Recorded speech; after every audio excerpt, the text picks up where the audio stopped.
Lecture du livre du prophète Daniel, chapitre 1, des versets 1 à 6, puis du verset 8 à 20. La troisième année du règne de Joachim, roi de Juda, Nabuchodonosor, roi de Babylone, arriva devant Jérusalem et l'assiégea. Le Seigneur livra entre ses mains Joachim, roi de Juda, ainsi qu'une partie des objets de la maison de Dieu. Il les emporta au pays de Babylone et les déposa dans le trésor de ses dieux. Le roi ordonna à Ashpénas, chef de ses eunuques, de faire venir quelques jeunes Israélites de race royale ou de famille noble. Ils devraient être sans défaut corporel, de belles figures, exercés à la sagesse, instruits et intelligents, pleins de vigueur, pour se tenir à la cour du roi et apprendre l'écriture et la langue des Chaldéens. Le roi les assignait chaque jour une portion des mets royaux et du vin de sa table. Ils devaient être formés pendant 3 ans, et ensuite ils entreraient au service du roi. Parmi eux se trouvaient Daniel, Ananias, Misaël et Azarias, qui étaient de la tribu de Juda. Daniel eut le cœur de ne pas se souiller avec des mets du roi et le vin de sa table. Il supplia le chef des eunuques de lui épargner cette souillure. Dieu permit à Daniel de trouver auprès de celui-ci faveur et bienveillance.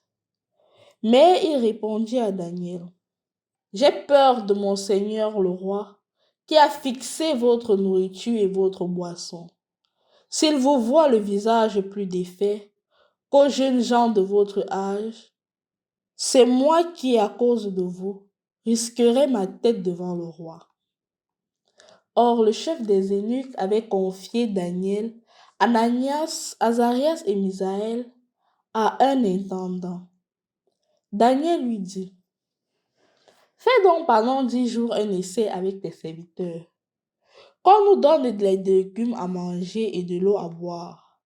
Tu pourras comparer notre mine avec celle des jeunes gens qui mangent les mets du roi, et tu agiras avec tes serviteurs suivant ce que tu auras constaté.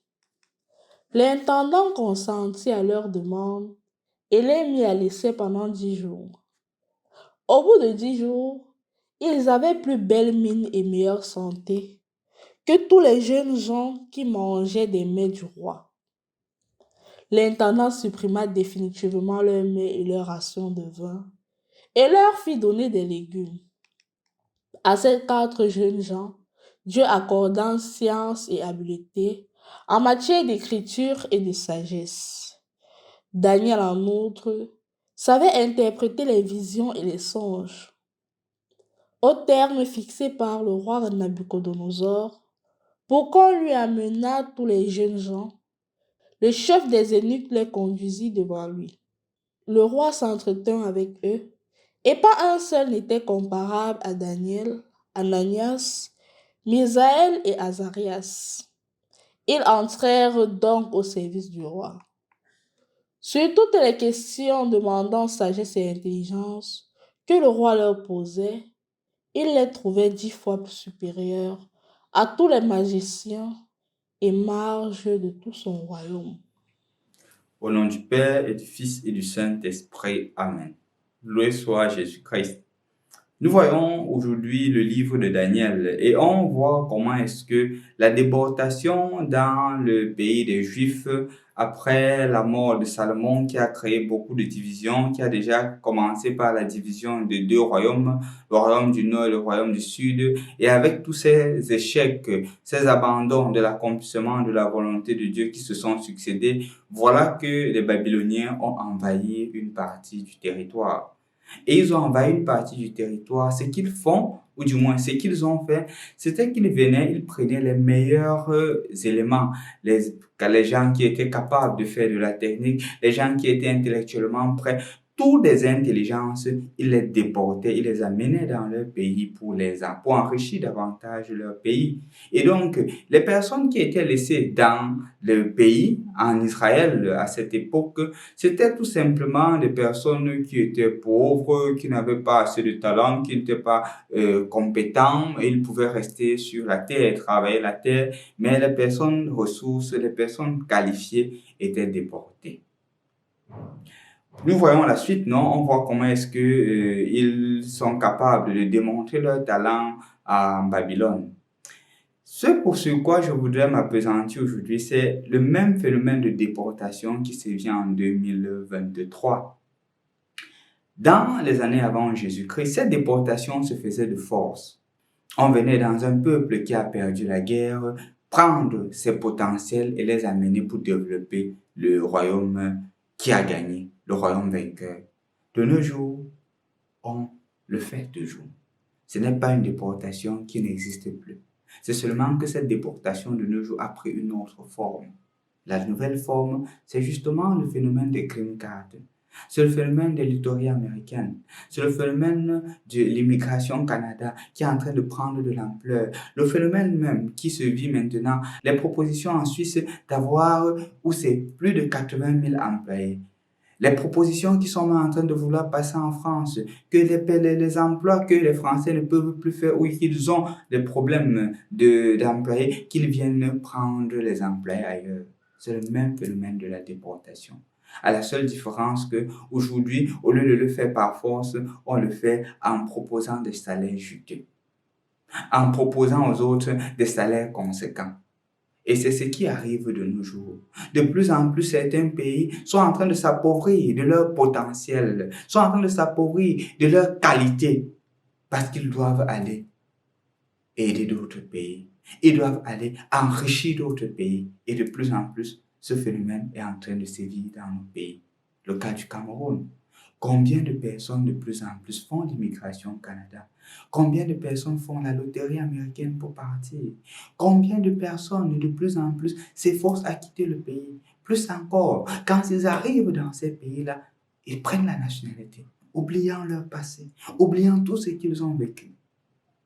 C'est la nouvelle forme de déportation que nous sommes en train de vivre dans le monde d'aujourd'hui, mais une déportation subtilement transmise, une déportation subtilement incorporée, une déportation subtilement construite, de manière à ce que on a l'impression que on va là-bas parce qu'on recherche le meilleur, oubliant que quand on va aussi là-bas, il y a des valeurs qui ne sont plus les nôtres et qui nous sont d'une certaine manière imposées. Un simple exemple, le phénomène de l'homosexualité, qui chez nous est encore une valeur sur laquelle nous tenons, mais dans ces pays, non. Et justement, de plus en plus, quand on quitte, on se déporte, cherchant les moyens financiers pour nourrir nos familles, on se détruit culturellement. Pas nous seulement, mais plus encore les enfants qui naîtront de nos familles, nos propres enfants, qui entreront et qui commenceront à tomber dans un certain relativisme, des valeurs culturelles, des valeurs morales qui leur étaient propres, qui leur étaient solides, de plus en plus sont en train de se détruire.